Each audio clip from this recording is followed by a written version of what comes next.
പൂരി ഞങ്ങളുടെ കയ്യിൽ കുറച്ചുണ്ട് കേട്ടോ.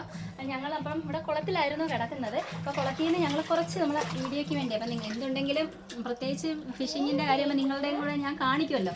അപ്പോൾ ഈ ഒരു മീനെ വലുതായിട്ട് ആർക്കും അറിയത്തില്ല. അപ്പം ഞങ്ങൾ കുറച്ച് ടാങ്കിൽ നിറഞ്ഞു കിടന്നേ വെള്ളം കേട്ടോ. അപ്പോൾ ഇതിന് ഇനിയിപ്പോൾ അങ്ങ് കോരി തിരിച്ച് വീണ്ടും അങ്ങ് കുളത്തിലോട്ട് ആക്കാൻ പോവുക കേട്ടോ. കുറച്ച് കുഞ്ഞുങ്ങളൊക്കെ ആയി. ഞങ്ങൾക്കൊരു 100-200ഓളം കുഞ്ഞുങ്ങൾ ഇപ്പം കിട്ടിയിട്ടുണ്ട്. ഇതാണ്ടേ, വരൂ വരൂ വരൂ.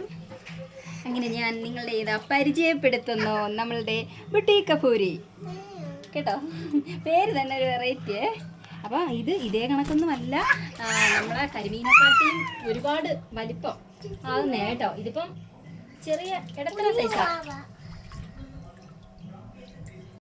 നമ്മളുടെ കരിമീൻ്റെ കണക്കുള്ള രൂപവും രുചിയും എല്ലാം അതേ കണക്ക് തന്നെ. സൂക്ഷിച്ചിറങ്ങണ കൺമണി എല്ലാം അതേ കണക്കാണ്. പക്ഷേ ഇതിനകത്തൊരു വ്യത്യാസം എന്ന് പറഞ്ഞു കഴിഞ്ഞാൽ കരിമീനെക്കാട്ടി കുറച്ചും കൂടി മാംസം കൂടുതലാട്ടോ. ഇവരിപ്പം വിചാരിക്കും ഇവളെന്നും തീറ്റി തന്നിട്ട് വേണ്ട വെള്ളമില്ലാതെ ഇതിനകത്ത് ഇട്ടേക്കുന്നതാണ്. ഇപ്പം നിങ്ങളെ കുളത്തിലോട്ട് വിട്ടിട്ട് നിങ്ങൾക്ക് സ്വാതന്ത്ര്യം തരാം. കിടയടാ.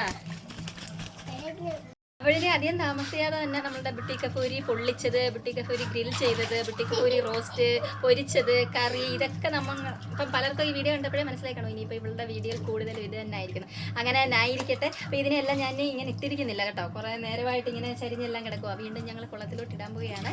അപ്പോൾ പുതിയൊരു വീഡിയോയിൽ കാണാം.